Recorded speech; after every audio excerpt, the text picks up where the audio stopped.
Assalamualaikum warahmatullahi wabarakatuh. Pada hari ini kita akan mempelajari materi pertemuan kelima dan keenam. Kenapa saya gabung? Karena menurut saya pertemuan kelima dan keenam ini saling berhubungan. Jadi biar lebih singkat, itu saya bikin satu pertemuan aja, biar nanti pengerjaan proyeknya itu lebih panjang ya. Oke. Jadi di pertemuan kelima dan keenam ini kita akan belajar CSS atau dengan kepanjangan Cascading Style Sheet, dan itu pertemuan keenam itu kita akan mempelajari Bootstrap. Oke, pertama apa sih CSS itu? CSS adalah singkatan dari Cascading Style Sheet dan biasanya digunakan untuk pengaturan tampilan HTML atau tampilan elemen yang tertulis dalam bahasa markup seperti HTML. CSS ini berfungsi untuk memisahkan konten dari tampilan visualnya di situs website. HTML dan CSS memiliki ketertarikan yang erat karena HTML adalah bahasa markup atau fondasi situs, dan CSS memperbaiki style untuk semua aspek yang terkait dengan tampilan website. Maka kedua bahasa pemrogram ini harus berjalan beriringan. Jadi kalau misalnya HTML itu hanya bikin kerangka, maka CSS itu untuk memperindah kerangka si HTML tersebut. Selanjutnya, bagaimana sih penulisan CSS pada HTML? Secara garis besar, terdapat 3 cara menginput kode CSS ke dalam HTML. Yang pertama itu inline, yang kedua ada internal, yang ketiga ada eksternal. Dari ketiga jenis cara input CSS dalam HTML ini, yang paling direkomendasikan adalah metode external size sheet, baik menggunakan import maupun dengan tagging. Karena dengan menggunakan kode CSS yang dipisahkan, seluruh halaman web dapat menggunakan file CSS yang sama. Dan jika kita ingin mengubah seluruh tampilan halaman website, kita hanya butuh mengubah satu file CSS saja. Oke, karena itulah si external file sheet ini lebih efektif dan lebih efisien dalam penggunaannya. Oke, kemudian kita bahas satu-satu ya, gimana cara penulisan CSS ke dalam HTML. Oke, tipe yang pertama itu ada inline. Metode inline adalah cara menginput kode CSS langsung ke dalam tag HTML-nya dengan menggunakan atribut style. Nah, contoh inline style CSS ini sebenarnya sudah kita praktekkan dengan menambahkan atribut style di sebuah tagnya. Nah, ini contohnya. H2 style, background color black, terus colornya white. Ini kontennya. Jadi ketika kita run ini, background color si kalimat ini akan berwarna hitam dan tulisan si teks ini akan berwarna putih. Oke, paham ya teman-teman? Karena kan sudah sering kita gunakan, jadi mungkin nggak bingung lagi gimana sih si inline CSS ini. Yang kedua, ada si internal CSS. Metode internal CSS ini atau disebut juga embedded style sheet digunakan untuk memisahkan kode CSS dari tag HTML-nya. Namun tetap dalam satu halaman HTML. Atribut style yang sebelumnya berada dalam tag, kemudian kita kumpulkan pada sebuah tag style. Tag style ini harus berada pada bagian head dari HTML. Kan sebelumnya kita masukkan si style ini sebagai atribut di dalam tag.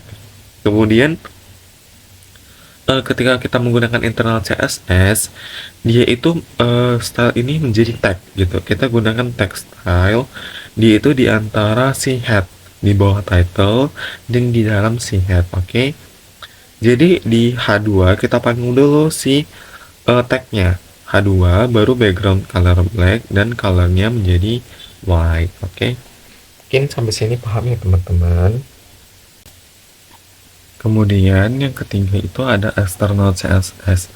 Nah, metode external CSS ini digunakan untuk mengangkat kode CSS tersebut ke dalam file HTML ini tersendiri yang terpisah sepenuhnya dari halaman HTML. Setiap halaman yang membutuhkan kode CSS tinggal memanggil file CSS tersebut. Ini adalah si file HTML-nya.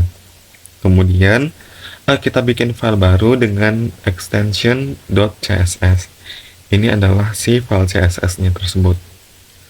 Kemudian kita panggil ini, kita panggil dengan tag link, baru di href kita masukkan nama file si CSS ini. Misalnya di sini itu namanya itu belajar, nama si filenya itu belajar.css.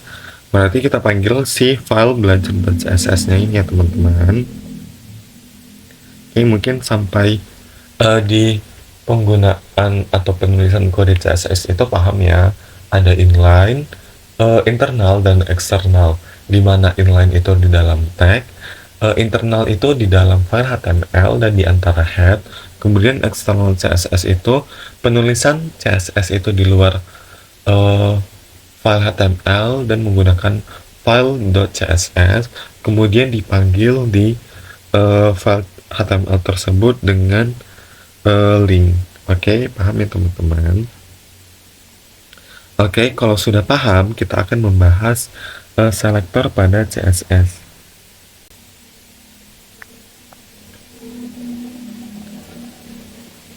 Oke, sebenarnya apa sih selektor? Karena kode CSS digunakan untuk mengubah atau memanipulasi tampilan dari tag HTML, CSS membutuhkan suatu cara untuk mengaitkan atau menghubungkan kode CSS dengan tag HTML yang sesuai. Hal inilah yang dimaksud dengan si selektor dalam CSS ini. Sesuai dengan namanya, selektor digunakan untuk mencari bagian web yang ingin dimanipulasi atau yang ingin di-style. Misalnya, mencari seluruh tag P atau mencari seluruh tag HTML yang memiliki atribut class warning, ataupun cari seluruh link yang ada di dalam tag P. Oke? Nah, si selektor ini ada beberapa macamnya. Kemungkinan ada 5 macam. Ada 5 macam maksudnya. Jadi akan kita bahas satu-satu. Nah, yang pertama itu ada universal selector. Sebagai namanya universal itu hanya ada di dalam satu CSS, yaitu menggunakan simbol tanda bintang. Selektor ini bertujuan untuk mencari semua tag yang ada. Jadi, ketika kita menggunakan si universal selector ini, berarti semua tag yang ada itu akan mengubah color teksnya itu menjadi warna biru, dan si background color dari teksnya itu akan berubah menjadi warna putih. Apapun tagnya, dia akan mengubah warna tersebut. Oke? Selanjutnya yang kedua itu ada element type selector. Tadi ada universal berarti semuanya, kemudian elemen itu lebih kecil lagi rangkupnya. Jadi element type selector atau tag selector adalah istilah sebuah selektor yang nilainya merupakan si tag HTML itu sendiri. Jadi ketika kita memanggil tag HTML ini sebagai selektor, maka seluruh tag tersebut akan dianggap sebagai selektor. Jadi ketika kita menggunakan tag H1 misalnya, terus tag P itu ada, misalnya H1 ada 3 dan itu tag P ada 5. Oke? Jadi semua H1 yang ada pada file HTML itu teksnya menjadi underline, ada garis bawahnya. Kemudian si tag P yang 5 biji itu fontnya itu membesar menjadi ukuran fontnya itu lebih besar menjadi 14 pixel. Oke? Paham ya teman-teman? Kemudian dikecilkan lagi ruang lingkupnya, yang tadi tag menjadi kelas. Kelas selector merupakan salah satu selektor yang paling umum dan paling sering digunakan. Kelas selector ini akan mencari seluruh tag yang memiliki atribut kelas dengan nilai yang sesuai. Untuk penggunaan kelas selector, kita harus memiliki tag HTML yang mempunyai atribut kelas. Oke, misalnya di tag P itu aku pakai kelas paragraf underscore pertama. Terus di tag H1 itu aku menggunakan kelas judul. Oke, ini di file HTML-nya. Kemudian di file CSS-nya itu kita panggil si kelas. Kalau misalnya tadi universal itu manggilnya dengan bintang di file CSS-nya, terus di element type di file CSS-nya itu kita panggil si tag-nya. Kalau misalnya di kelas selector di file CSS-nya itu kita gunakan titik dulu, titik terus nama si kelasnya.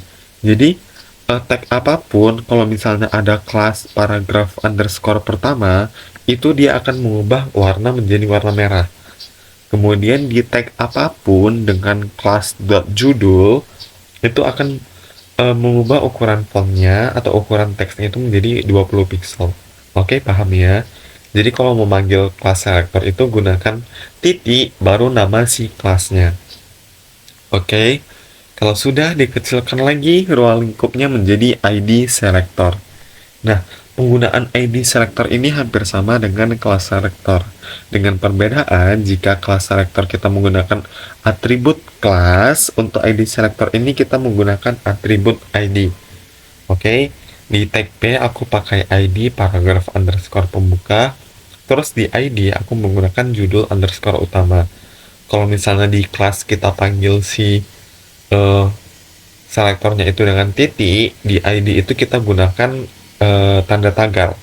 Jadi tagar paragraf underscore pembuka, terus colornya menjadi red. Jadi semua tag yang memiliki ID paragraf underscore pembuka itu akan mengubah warnanya menjadi merah.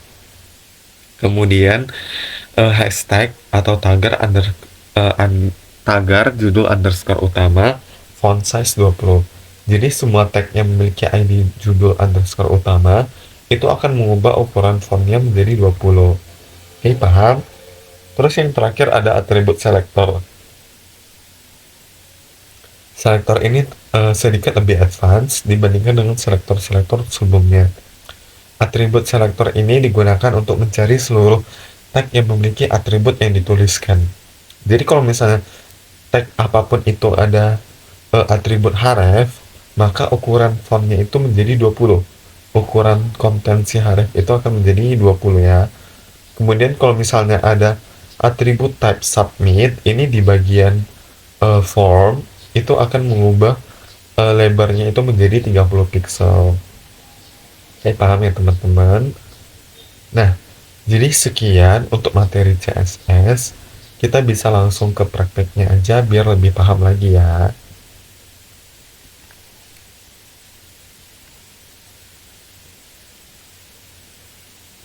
Oke, bisa dibuka Visual Studio Code-nya.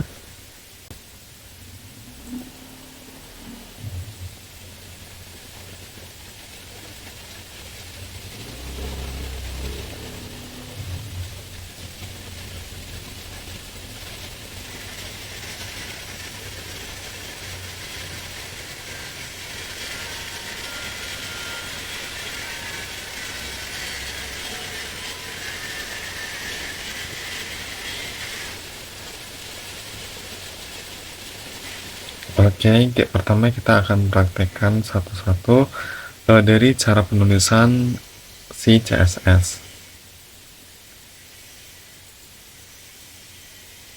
Yang pertama itu, sebentar ya.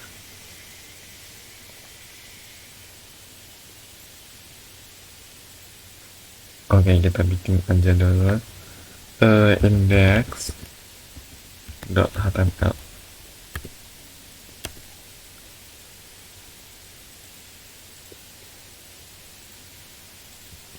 Kemudian kita bikin sintaks dasarnya. Nah, ini latihan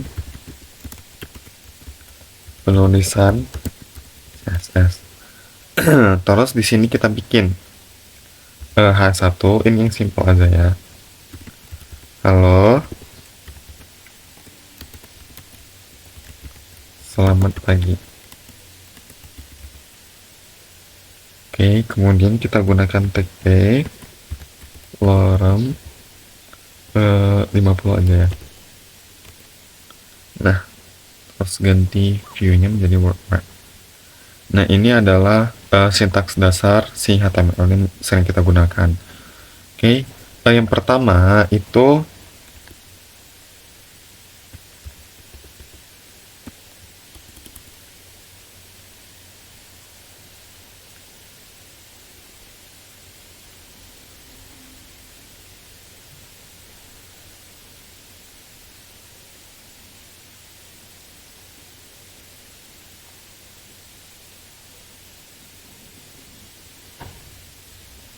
Yang pertama itu ini inline CSS. Oke, di sini kita bikin ya kan namanya inline, baru kita bikin style, terus kita ubah color itu aqua. Oke, jadi warna si teksnya ini itu akan berubah menjadi warna aqua. Kemudian bisa kita ganti si tag P-nya ini. Misalnya kita mau memberi apa ya? Kira-kira kita kasih background color mungkin.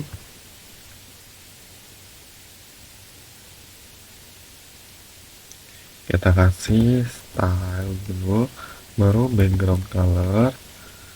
Misalnya apa ya?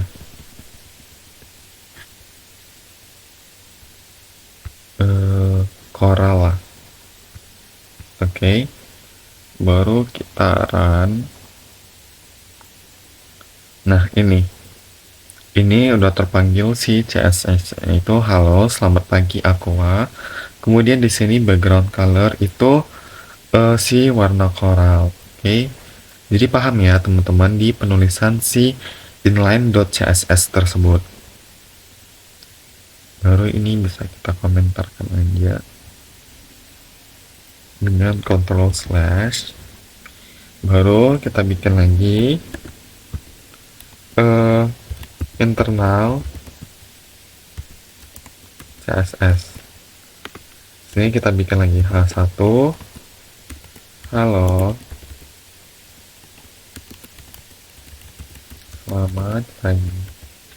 Baru kita bikin PP lorem 50.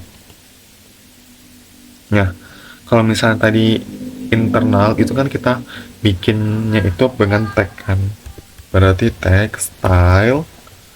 Oke, baru masukkan si tagnya, misalnya H1. Oke, baru di sini color to aqua. Terus kita panggil tag P-nya. P, jangan lupa kurung kurawal. Di sini background color coral. Oke, inilah dia contohnya. Kalau misalnya sudah, kita run kembali. Oke, bisa ya teman-teman. Di sini si H1 color aqua, kemudian di sini background color coral. Oke, sukses ya.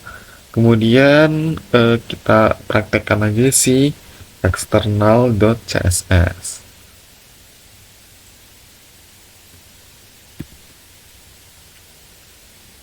Oke, external CSS. Kita panggil si H1 nya lagi. Halo. Selamat pagi. Kemudian P lorem 50. Oke. Terus kalau sudah, kita bikin lagi file si CSS-nya karena kita mau bikin external CSS style.css. Oke. Tadi kan ada H1 dan P, berarti H1 di sini color aqua. Oke, baru P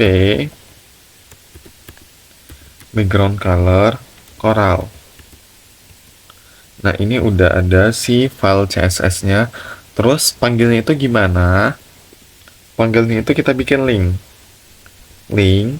Nah, di sini kita panggil lah style.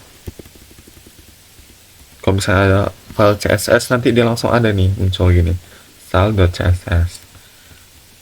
Oke, kalau sudah kita run kembali. Oke, berhasil ya si eksternal CSS ini. H1-nya itu colornya aqua, kemudian background colornya itu si coral.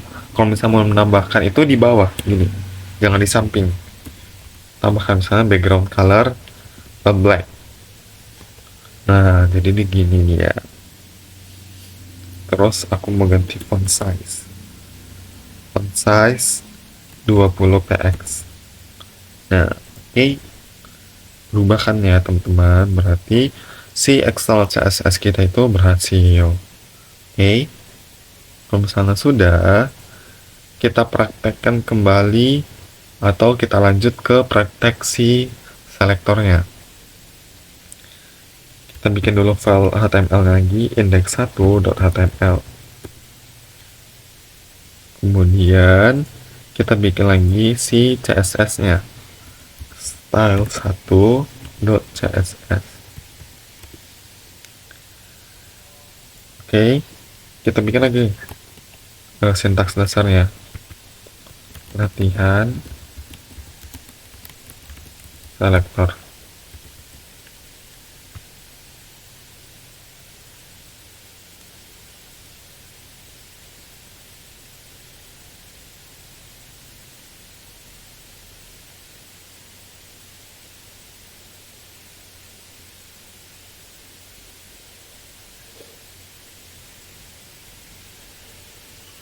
Oke, yang pertama itu ada universal selector.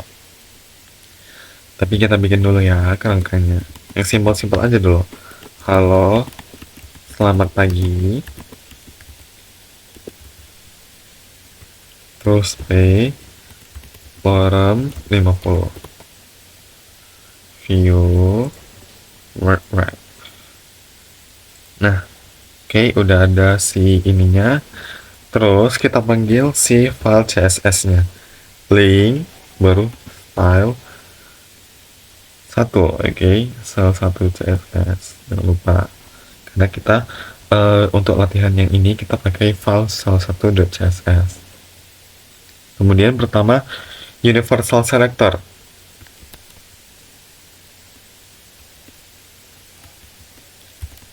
Universal selector. Kita pakai simbol bintang, ya kan? Terus kurung kurawal. Di sini colornya aku mau warna aqua. Terus background colornya itu warna black. Walaupun nggak matching tapi nggak apa-apa. Terus kita run. Oke, berhasil ya teman-teman. Jadi semua ini tuh berubah menjadi warna aqua dan memberikan background color itu berwarna hitam. Oke, berarti universal selector itu sudah berhasil. Oke, jadi si H1 aqua, terus si tag P aqua, kemudian background color dua-duanya itu jadi berwarna hitam. Oke, kalau sudah kita komenkan lagi. Kemudian tadi ada si elemen type selector atau tag selector. Untuk tag selector ini sudah kita praktekkan tadi. Itu kita memanggil si tagnya H1 kurung kurawal color aqua. Kemudian si background color jadi warna misalnya semakin tidak nyambung ya warnanya. Kemudian P color itu warna brown. Terus background color warna apa ya? Warna ini kali. Oke. Makin gak nyambung tapi nggak apa-apa. Terus font size 20 px. Ini berhasil ya kita menggunakan si ininya. Terus kalau kita ubah, nah dia auto berubah nih. Nah, terus ini, nah berubah dia kan. Terus kita besarin, misal kita kecilin 10 px. Oke, berarti si text selector ini sudah berfungsi ya teman-teman. Kemudian kita praktekkan lanjut ke jenis selector yang ketiga, itu ada class selector. Oke, class selector.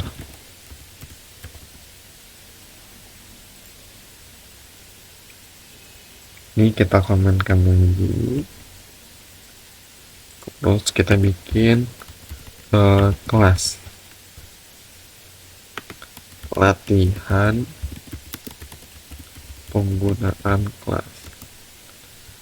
Kita panggil aja ini si satu sama ini biar nggak capek bikin. Oke, di sini aku mau nambahkan kelas misalnya judul. Terus di sini kelas paragraf atau paragraf underscore awal, biar ada contoh menggunakan si underscore. Jadi kalau misalnya kalian mau bikin dua kata itu pakai underscore ya teman-teman untuk penamaan kelasnya. Ya tadi kalau kelas kita menggunakan titik judul, terus color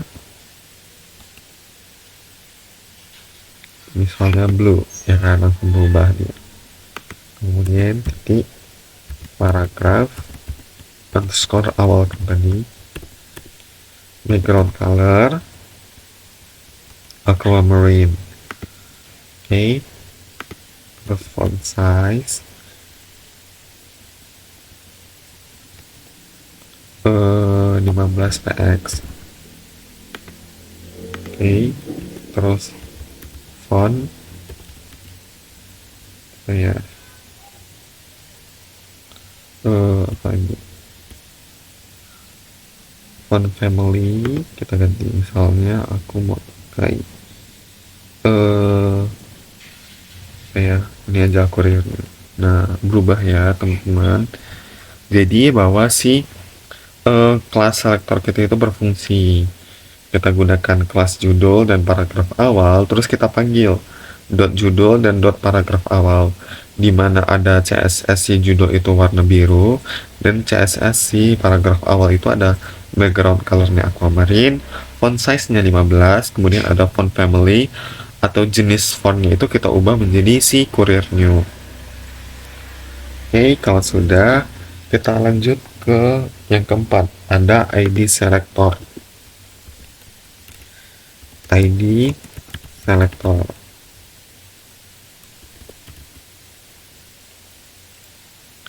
ini kita komenkan lagi, terus jangan lupa di copy.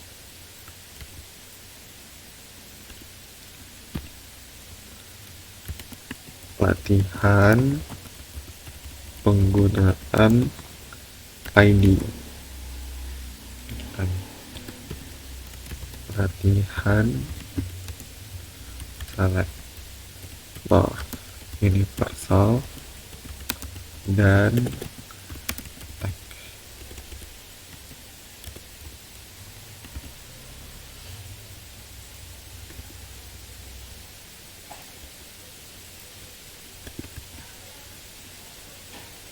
Nah yang kelas itu kita ganti jadi ID, terus ini kita ganti jadi ID. Oke, ini adalah contoh sih penggunaan ID. Yang tadinya kelas kita ubah menjadi ID. Terus penggunaan ID selector itu tadi kan menggunakan tagar ya kan, tagar judul. Jangan lupa kurung awal setiap mau menggunakan CSS. Sini kita bikin color itu misalnya apa ya, dark salmon. Nah berubah dia kan.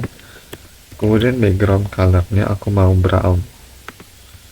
Oke, terus tagar paragraf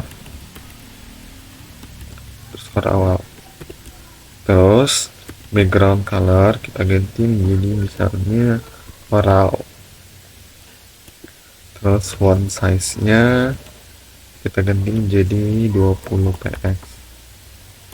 terus colornya kita ganti menjadi apa ya, hmm, gold kali ya. Nah, oke, berhasil ya teman-teman, kita mau manggil si ID selectornya ini. Oke, kalau misalnya sudah, kita ke praktek yang terakhir di selector. Itu ada atribut selector. Ini kita panggil aja, eh, kita bikin yang baru tuh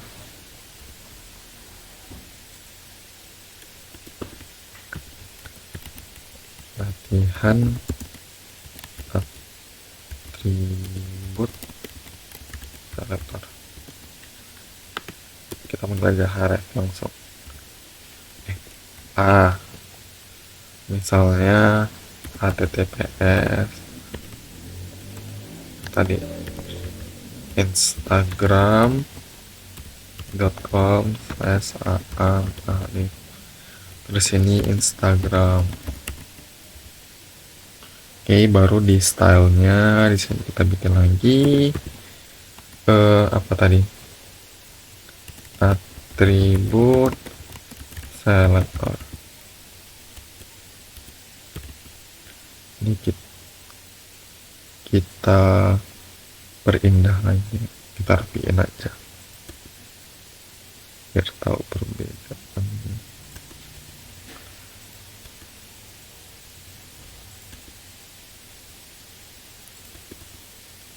Oke, baru di sini kita panggil si href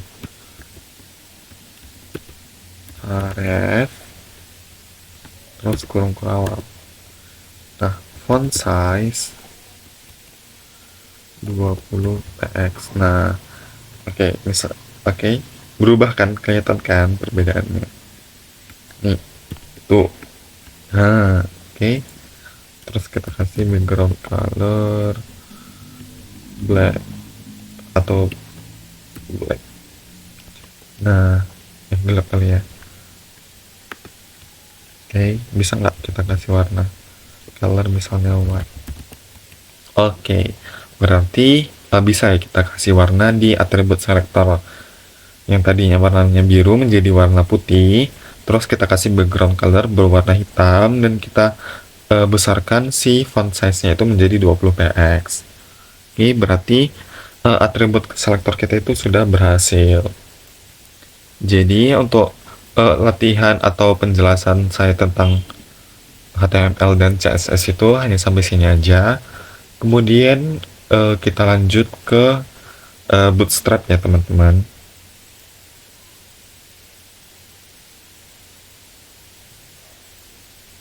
Nah, Bootstrap. Sebenarnya apa sih si Bootstrap ini? Kalian kan mungkin udah pernah nih pakai Bootstrap ya kan?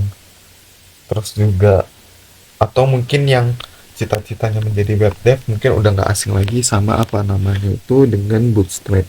Jadi si Bootstrap ini adalah merupakan framework CSS yang bersifat open source atau bisa dipakai oleh banyak orang dengan gratis dan bebas untuk merancang situs website dan aplikasi website. Framework ini berisi beberapa template yang berbasis HTML dan CSS. Ada untuk typography, ada untuk form, ada untuk button, navigation, dan beberapa user interface lainnya. Jadi, si Bootstrap ini bisa memudahkan kita untuk membuat sebuah halaman website tanpa bingung-bingung gitu kan. Namanya aja ada build fast, terus responsive site with Bootstrap. Jadi kalau kalian membuat tampilan web itu responsif, kalian bisa gunakan si Bootstrap-nya. Terus gimana sih bang, aku mau pakai Bootstrap, itu gimana cara manggilnya? Nah itu ada nih, include via CDN. Yang pertama ada link href-nya, kemudian ada script JS-nya. Oke, pertama kita copy dulu si linknya, kita bikin file baru aja, bootstrap.html.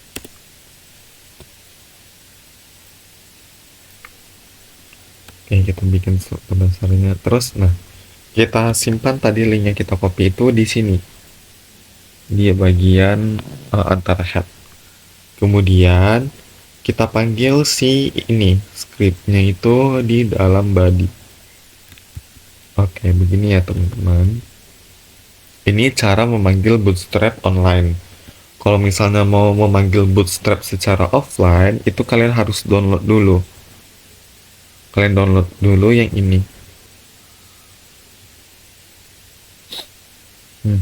Compile CSS dan JS itu yang kalian download. Oke, paham ya teman-teman? Jadi karena udah kita panggil si linknya ini, ayo kita praktekkan untuk kontennya. Nah, di Bootstrap ini ada banyak gitu di komponennya. Ada button. Nah, ini pun ada dikasih contohnya gimana sih contoh buttonnya. Terus ada nih, ada primary, secondary, success, danger, warning, info. Ini warna-warna yang ada pada si Bootstrap. Terus dikasih tahu contohnya, dikasih tag HTML-nya, ya kan? Dengan adanya si Bootstrap ini tuh mempermudah kita banget gitu. Jadi kita nggak perlu bingung dan repot-repot lagi.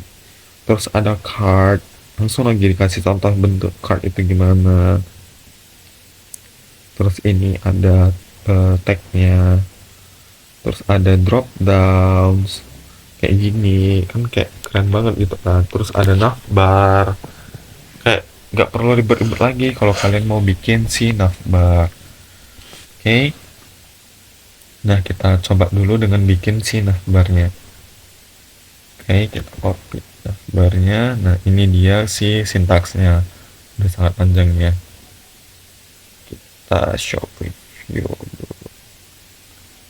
Nah, ini karena ukurannya kecil, jadi dia udah langsung responsif gitu. Ini karena ukuran besar kan gini tuh. Begini dia tampilannya. Terus karena ini ukuran size device-nya itu kecil, jadi dia langsung responsif, langsung mengecil dia. Kalau misalnya kita lebarkan lagi, nah ini langsung muncul ya kan. Terus kita kan di begini. Itulah kerennya sih Bootstrap, dia udah langsung responsif ya. Ini sih disable-nya apa saja.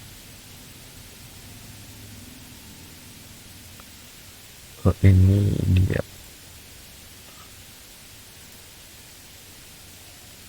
si LE ini.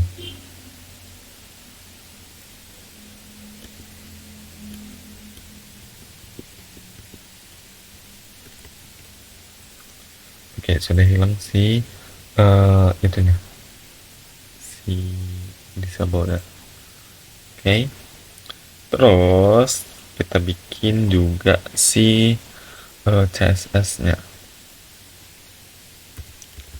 Bootstrap.css.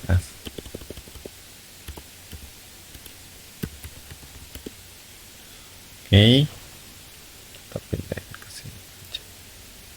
Nah, di sini aku mau ngasih warna si navbarnya itu. Kan ada kelas navbar. Oke, berarti kita panggil kelas dot navbar. Oke, terus kita kasih color tuh apa ya tadi, ada success. Oke, berubah atau enggak. Oke, terus gimana sih ngasih warnanya? Nah, si Bootstrap ini langsung memberitahu gimana cara kita itu untuk mengasih warna si navbar tersebut. Nah, ini ada warnanya. Langsung dikasih tahu data BS theme dark gitu kan. Langsung dikasih tahu dia itu gimana cara penggunaannya. Terus ada nih juga fix top, ada fix bottom, ada sticky top. Jadi kalau misalnya navbar ini kayak gini si Bootstrap, dia kan tetap di atas kali ini namanya. Nah itu kita bisa gunakan si sticky top ini. Jadi ketika kita scroll, si navbar itu tetap di atas. Oke, paham ya teman-teman? Terus ada ini nav and tabs. Ada banyak. Si Bootstrap itu mempunyai beberapa komponen ya kan. Jadi kalian bisa praktekkan aja satu-satu gitu. Jadi eh, sa- saya nggak harus menjelasin bagaimana sih cara pakai ini, bagaimana sih cara pakai itu, karena semua ini udah tertera jelas di si bootstrapnya itu. Kayak tadi kan, misalnya close button. Nah, di itu udah ngasih tahu tuh ini ini penjelasannya, terus ini adalah contohnya, terus ini HTML-nya.